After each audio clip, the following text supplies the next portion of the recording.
most difficult choices I ever faced in life was in 2008. I think I had maybe $30 million left, or $30 or $40 million left in 2008. And I had two choices. I could put it all into one company, and then the other company would definitely die, or split it between the two companies. But if I split it between the two companies, then both might die. And when you put your blood, sweat, and tears into creating something, or building something, it's like a child. And so it's like, which one am I going to let one starve to death? I couldn't bring myself to do it, so I split the money between the two. Fortunately, thank goodness, they both came through. I think advice, I mean, if you want to make progress in things, I think that the best analytical framework for understanding the future is physics. I'd recommend studying the thinking process around physics, like not the equations. I mean, the equations certainly they're helpful, but the way of thinking in physics is it's the best framework for understanding things that are counterintuitive. And always taking the position that you're to some degree wrong, and your goal is to be less wrong over time. I think one of the biggest mistakes people generally make, and I'm guilty of it too, is wishful thinking. Like you want something to be true, even if it isn't true. And so you ignore the things that, you ignore the real truth because of what you want to be true. This is a very difficult trap to avoid. And like I said, certainly one that I find myself in having problems with. But if you just take that approach of you're always to some degree wrong, and your goal is to be less wrong, and solicit critical feedback, particularly from friends. Like particularly friends, if somebody loves you, they want the best for you.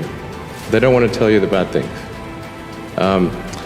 So you have to ask them, and say, really, I really do want to know. and then they'll tell you. Well, there's a ton of failures along the way, that's for sure. Like I said, as I said, for SpaceX, the first 3 launches failed. And we're just barely able to scrape together enough parts and money to do the 4th launch. If that 4th launch had failed, we would have been dead. So multiple failures along the way. I tried very hard to get the right expertise in for SpaceX. I tried hard to find a great chief engineer for the rocket, but the good chief engineers wouldn't join, and the bad ones, well, there was no point in hiring them. So I ended up being chief engineer of the rocket. So if I could have found somebody better, then we would have maybe had less than 3 failures. It's not because of some epiphany that I had one day driving on the 405. That's how it gets translated somehow. I was touring for tunnels for years and years. For probably 5 years or 4 years at least, whenever I'd give a talk and people would ask me about what opportunities do you see in the world, I'd say tunnels. Can someone please build tunnels? So after 4 or 5 years of begging people to build tunnels, and still no tunnels, I was like, okay, I want to build a tunnel. So like maybe I'm missing something here. So I was like basically talking people's ears off for tunnels for several years, and then said, well, let's find out what it takes to build a tunnel. And so I started digging a tunnel. I wanted to start the tunnel from where I could see it from my office at SpaceX. So I said, well, let's just carve off a part of the parking lot across the road so I can see if anything's happening or not. And then we named our first boring machine Godot, because I kept waiting for it. It never came. Finally it did. And we got it going. And now we're making good progress. if you study engineering and you figure out how to design new things, then it's relatively easy to start a company. You just need to get a few like-minded people with you, and then focus on creating a prototype, a compelling prototype, as soon as possible. And then, there's a strong venture capital industry in this country that will give you funding to take things to the next level, and that's all there is to it. And you might, if try it a few times, you may or may not succeed. But I think sometimes people fear starting a company too much. You have to say, really, what's the worst that could go wrong? You're not going to starve to death. You're not going to die of exposure. What's the worst that could go wrong? I mean, I think about what technology solution is necessary in order to achieve the particular goal, and then try to make as much progress in that direction as possible. I think being a multi-planet species and being out there among the stars is important for the long-term survival of humanity, and that's one reason, kind of like life insurance for life collectively, life as we know it. But then the part that I find personally most motivating is that it creates a sense of adventure, and it makes people excited about the future. And if you consider two futures, one where we are forever confined to Earth until eventually something terrible happens, or another future where we are out there on many planets, maybe even going beyond the solar system, I think that second version is incredibly exciting and inspiring, and there need to be reasons to get up in the morning. Life can't just be about solving problems. Otherwise, what's the point? There's got to be things that people find inspiring and make life worth living. There's a friend of mine who's got a great saying about creating a company, which is trying to build a company and have it succeed is like eating glass and staring into the abyss. So, what tends to happen is it's sort of quite exciting for the first several months of starting a company, and then reality sets in. Things don't go as well as planned. Customers aren't signing up. The technology or the product isn't working as well as you thought, and then that can sometimes be compounded by a recession, and it can be very, very painful for several years. So I think. Frankly, starting a company, I would advise people to have a high pain tolerance. The thing I really focus on at Tesla is like really put all of our money into and attention into trying to make the product as compelling as possible. So, because I think that really the way to sell any product is through word of mouth. So if somebody gets the car, they really like it, and actually the key is like to have a product that people will love, and generally people. If they're at a party or touring with friends or whatever, you'll talk about the things that you love.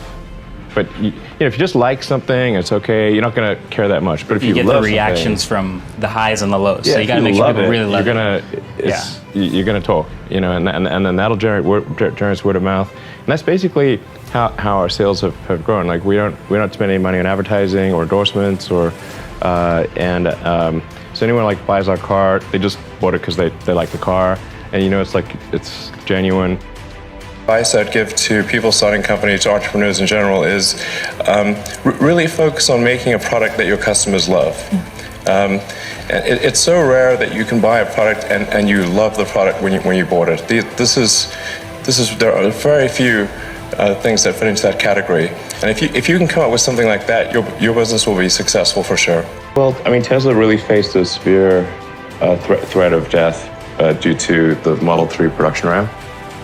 Essentially, the company was bleeding money like crazy, and just if we didn't solve these problems in a very short period of time, we would die, and it was extremely difficult to solve them. How close to death did you come? Within single-digit weeks. 22 hours a day, or how many I hours? was working, so 7 days a week, sleeping in the factory. I worked in the paint shop, general assembly, body shop. Do you ever worry about yourself imploding? Like it's just too much? Absolutely. No one should put this many hours into work. This is not good. And people should not work this hard. They should not do this. This is very painful. Painful in what sense? It hurts my brain and my heart. It hurts. This is not recommended for anyone I just did it because if I didn't do it, then Tesla, good chance Tesla would die. I suppose honestly that it tends to be gut feel more than anything else.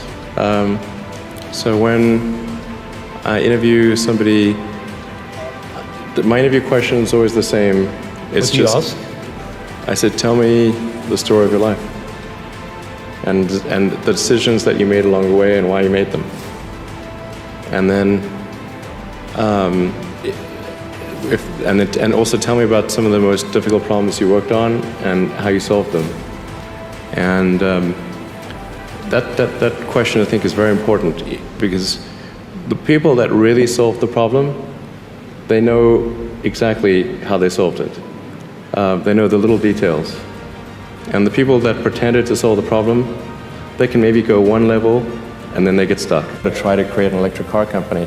But it wasn't as though in creating these companies that we thought that we would be successful. I thought that the most likely outcome was failure.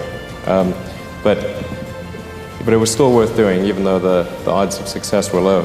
In fact, even for SpaceX, originally what I started doing was not creating a rocket company, but actually was going to do a small mission to Mars, which was just a philanthropic mission where you would send a small greenhouse with seeds and dehydrated gel, and it would, upon landing, hydrate the gel, and you'd have this cool picture of green plants on a red background. And the public tends to respond to precedents and superlatives. So this would be the first life on Mars, furthest that life's ever traveled, and you'd have this great money shot of green plants on a red background. So, yeah, I thought that would get people's attention. So, but the expectation for that was no return. So I thought we wouldn't get any, we'd just spend the money on that and it wouldn't happen. The way I tend to view problems is from a physics standpoint. I think physics is a good analytical framework. And one of the key things in physics is to reason from first principles. This is contrary to the way most human reasoning takes place, which is by analogy.